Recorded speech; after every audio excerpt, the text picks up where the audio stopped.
FedExin 3-vaunuisia rekkoja tuolla eessä. Muutama.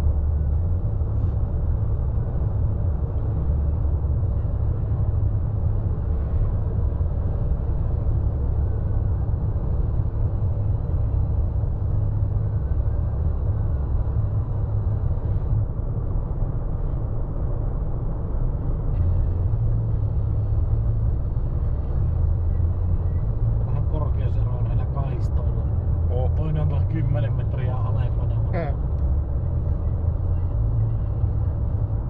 Tuosta sen näköinen puoltaisi. Tosiaan tämmönen härveli on varmaan hauska peruuttaa laitureen. On varmasti. Se on vielä kun se ei oo eka edes kiinni tuossa vetoautossa, että sekin on kärry. No. On kaikki kärryjä.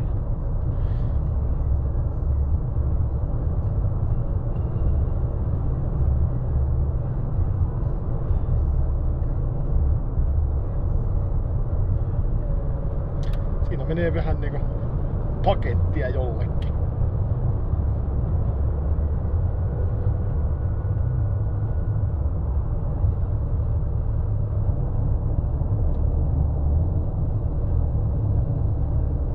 Mikä vitun Kia siihen parkkeeras eteen? Joku semmonen.